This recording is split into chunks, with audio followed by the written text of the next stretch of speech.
Pixels, and welcome to another episode of the Pixel Podcast. We're your hosts, Hanwa and Olivia, and we're so excited to be hosting an episode today with our special guest, Harper. Harper is actually a returning guest, and in one of our previous episodes with her, she outlined the mission and future plans for her organization called the Open Discourse and Dialogue Initiative, or ODD or ODD Initiative for short. This time, she'll be going into more detail about the ODD Initiative and its focus on self-awareness in civil discourse, specifically navigating the potential heated yet beneficial conversations that the ODD Initiative aims to promote. I'll pass it over to Olivia now to get us started with some introductory questions. Yeah, thanks, Hanwell. So hello, Harper, and welcome back to our podcast. Hi, thank you so much for having me. I'm really excited to be able to talk about self-awareness in civil discourse today. Yay, we are too, and we're so glad to have you back on the show with us. Could you tell us a little bit more about why the ODD Initiative and yourself place such an emphasis on self-awareness in these types of conversations? Yes, of course I can. So really why I wanted to focus on this and why I think this should be something that's brought to all of our attention is this idea of having this intellectual curiosity over winning an argument. So, as we know, smart people like us still have unproductive arguments. It's a natural thing. Don't be ashamed about it. Just know that it still happens, right? So, high achieving students often have their identity to being right. So I know I've done that in the past, and I'm sure a lot of other people have done that as well. It's kind of hard not to when you're surrounded by so many like-minded peers who are all really thinking at a very high level. So my main point here is disagreement is potentially inevitable, but escalation is optional. So dialogue is not the same as debate. Debate seeks to prove a point, and dialogue seeks to understand. Yeah, I really love the nuance that you're highlighting there between debate and dialogue and the winning versus understanding. So to go further with that, what do you think are the roadblocks to achieving this self-awareness? And are there any specific emotions or feelings or thought processes that are common in these types of situations? Yes, so one thing that came to mind was just, how are you feeling during these types of conversations, during these types of situations? So maybe you're thinking, I enjoy debating these controversial issues, or I stay calm when I'm challenged, or changing my mind publicly makes me uncomfortable. There are certain things that I think you really just have to take in and really just think about. So, there's a lot of things that can be going on in your head as you're having a conversation, especially one that has a lot of controversial topics. So it's just a good thing to be able to stay open and be aware, keyword, of how you feel. So yes. Yeah, and I think I can definitely relate to some of the feelings on the slide here. Now, moving on to the conversations themselves, could you give us a little rundown on what the common causes and warning signs of conversational escalation are? Of course I can. So, what makes conversations escalate? So, what can shift a conversation from a productive one to a heated one, right? So, the first thing I would say is mindset. Mindset is probably one of the most important things that can really change something, right? So if you're starting, say, a conversation and you go in with the mindset like, okay, yes, we're going to have this really hard conversation. I know I have a clear idea of where I stand, and I know this person maybe has a different opinion from me, anything like that. But you can go in being confident and maybe being open to what that person has to say versus going in with a mindset of like, I don't want to be here, want to go home and eat lunch. I don't like this person's other idea. And there's just obviously a huge difference in that. I think we've all experienced both feelings, and there are also tons of other feelings that you can feel while you go into this. So mindset is incredibly important, and it's important for a lot of other things as well, which I think we all know.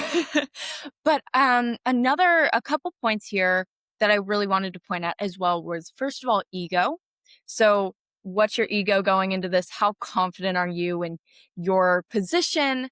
something like that. I think also identity is something that I personally think maybe we don't think about enough. So, what is the person's identity? What is your identity? How do you identify yourself? First of all, like, are you confident? Are you smart? Are you cocky? And then there's other things too. What's your religion? What do you identify as? Where do you stand on certain topics? All of these go into who you are. So it's really important to be able to understand that and hopefully be able to understand the other person's as well, because I think that is equally important when you're having conversations like this. And then social and peer pressure and feeling unheard, they kind of go into the same category. And, when you're in a group of people who maybe all have the same view and you don't, and you're standing there and you're like, wait a minute, what am I going to say? I don't want them to hate me. I don't want them to exclude me. I don't want to be in the background because they're all talking about this and I'm just here sitting like, okay, I don't really agree, but I don't want to say anything. So that can be really important for these as well. And then the last things have to do, I think these are a little bit more personal as well. It's your tone and your body language are incredibly important. And I think everybody knows this, especially if you're a public presenter.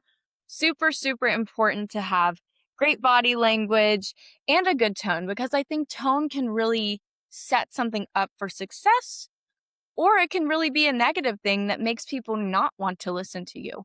So these are definitely some things that I would really like to bring to people's mind, and just really highlight for them. Yeah, thanks so much for sharing those great points. And to go further with that, do you have any specific warning signs or signals that can give us an idea of the escalation before it actually happens? Yes. So here are my 3 escalation signals. So I think escalation begins internally before it shows externally. So when conversations heat up, you notice, whether it's within yourself or with the other person, maybe it's your body, you're shaking, your heart's racing, your jaw is tight. Or your body language, like I talked about earlier. And then your thoughts. You could be thinking, okay, this is ridiculous, or why would they say that? I don't agree with them. I don't want to hear their point out. Things like that can really kind of escalate the conversation. And then impulse, I think, is something that kind of just takes us over in the moment. And maybe you don't actually mean what you say to that person, but it ends up happening, and then the conversation can go downhill. It can escalate. So whether that's interrupting someone, using sarcasm, shutting them down, getting emotional, there's a lot of things that really go into that have to be taken into consideration. Yeah, I really love the physiological escalation signals you pointed out specifically, and also how, the distinction that escalation happens within us before it shows up externally. And yeah, now I'll pass it back to Hanwell for some further questions that we have for you. Thanks, Olivia. After going through the escalation signals, could you tell us a bit more about how to recognize one's triggers for emotional escalation? Perhaps some questions we might ask ourselves so that we know what to watch out for. Yes. So what are your triggers, right? How do you know when you are shifting from curious to combative? What topics trigger you? I think you really have to consider that. If you're on your point and then someone brings up a topic where you're like, your body immediately reacts like, oh, absolutely not. Then what are you going to do about that, right? You have to think about that. Another thing is, what phrases make you defensive? That's something that I think can be really subtle sometimes, but really important, especially to reactivity, right? And then on the topic of reactivity, what physical signs signal reactivity? So, when maybe someone's moving their hands really fast, or maybe they're in your face, maybe their body language is bad. There's certain things that can really trigger a person and kind of turn them off of the conversation, which are really important to be considering. And then I would say a couple of leading questions that you should be asking yourself is, am I trying to understand or am I trying to win? That's really important. I'd say that's my number one. And then, do I feel intellectually challenged or personally attacked? And the last one is my identity activated or threatened? So you really have to take those into mind and be like, okay, so maybe I am a little threatened right now. Maybe I am feeling personally attacked. How am I going to combat this? And how am I going to either redirect the conversation in a more positive light? Or how am I going to peacefully say, okay, this is getting a little too much for me. I might have to stop talking to you right now. Or I need a 10 to 15-minute break. You need to know that about yourself before you start attacking the other person as well. That's the other thing. You don't want to escalate it more by adding more fuel to the fire. Awesome. Those are all great pieces of advice to recognize when we might feel triggered. Now, I'd like to shift to the topic of intellectual humility, which is brought up in a lot of OHS core classes.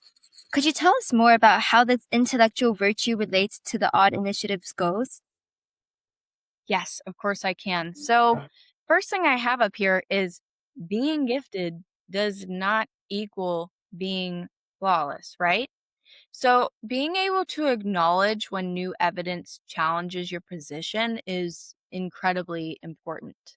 So, you should practice saying, I might be wrong. I hadn't considered that.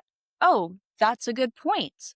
And I think you should also be considering what experiences have shaped someone's point of view.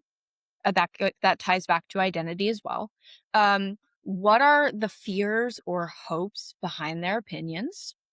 And what shared values might connect us, even when our conclusions differ, right? There's always something that you can find, even if it's just the smallest thing that you could potentially connect on and then end up having a really great conversation about it.